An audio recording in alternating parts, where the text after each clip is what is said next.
부모가 자녀들의 실패에 너그러워야 한다고 생각해요.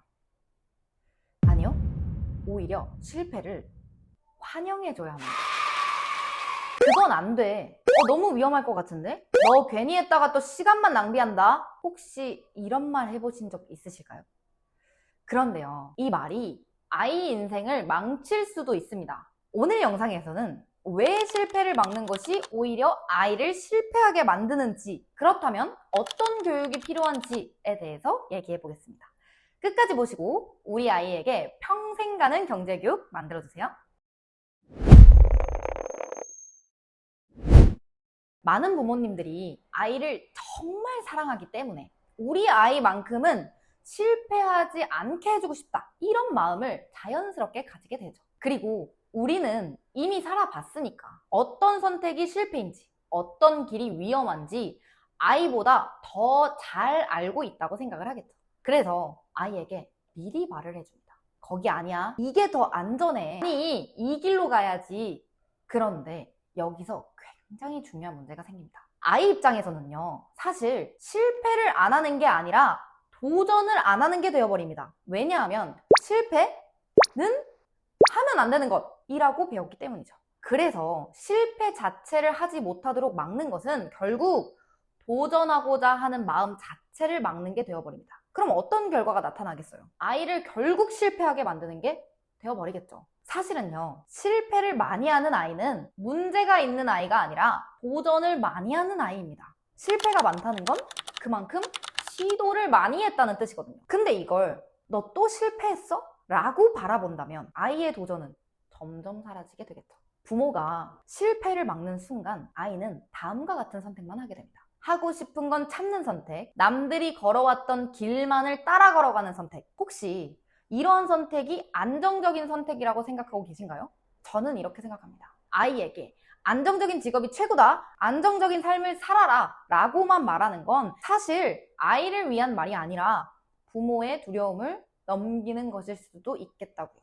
그래서 저는 아이의 실패를 막아야 하는 게 아니라 환영해야 한다고 생각합니다. 실패했다는 건 그 아이가 도전했다는 증거니까요. 그리고 더 중요한 문제가 하나 더 있습니다. 실패를 두려워하는 아이는요, 실패를 했을 때 자신의 탓으로 받아들이지 못할 가능성이 커집니다.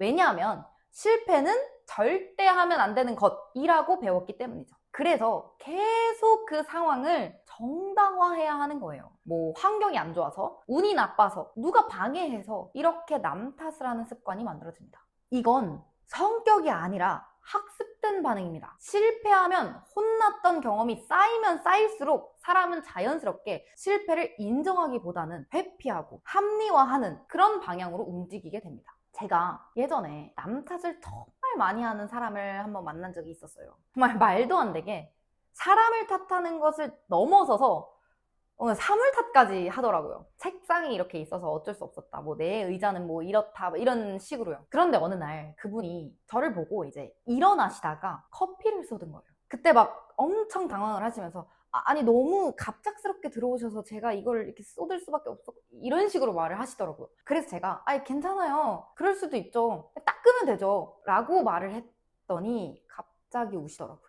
제가 그때 알았습니다. 이분은 실수 자체보다 실수하면 안 된다라는 압박감 속에서 살아오셨구나. 제 옷에 쏟은 것도 아닌데 결국 두려움 때문에 아무것도 못하는 상황까지 간 겁니다. 제가 그분이랑 대화를 많이 나누면서 그분의 불안감을 혹시 없애주는데 제가 도움이 되지 않을까 했는데 사실 고쳐지진 않았어요. 왜냐면 이게 어릴 때부터 들였던 습관이라 쉽게 고쳐지진 않거든요. 어린 시절 학습으로 인해서 생겨난 태도나 뭐 습관, 이런 게 이 정도로 무서운 거구나 라는 걸 느끼게 된 경우였습니다. 여기서 저는 경제교육이랑 연결해서 꼭 말씀을 드리고 싶습니다. 많은 부모님들이 뭐 국어, 영어, 수학, 영재교육까지 정말 열심히 시키세요.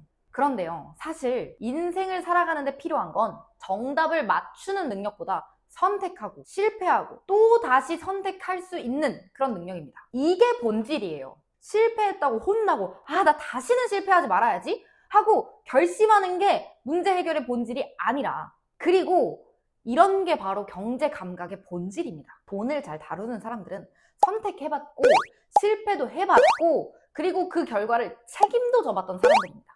이렇게 인생을 살아가는 연습을 어린 시절에 해봐야 하기에 저는 조기 경제 교육을 추천하게 되는 겁니다. 어릴 때가 아니면 사실 배우기가 쉽지 않습니다. 이러한 인생 살아가는 연습을 해볼 시간이 성인 돼서는 사실 생각보다 많지 않잖아요. 왜냐하면 성인이 되면 점점 실패의 비용도 너무 커지고 한 번의 선택으로 인생에 미치는 영향도 커지기 때문이죠. 그리고 다시 도전할 시간과 여유도 줄어들잖아요. 아이의 실패는 경험으로 끝나지만 성인의 실패는 생계와도 연결이 될 수 있다는 거죠. 그래서 사람은 점점 더 안전해 보이는 선택을 하게 되고 결국 어릴 때 실패를 못 해본 사람은 성인이 되어서도 도전을 못하는 구조가 반복될 수밖에 없겠죠. 그러니 아이에게 비교적 안전한 환경에서 연습해 볼 수 있는 기회를 많이 제공해 주세요. 아이에게 실패할 권리를 주세요. 그게 결국 아이를 가장 강하게 만들 겁니다. 우리 아이의 미래, 지금 선택으로 달라질 수 있습니다. 감사합니다.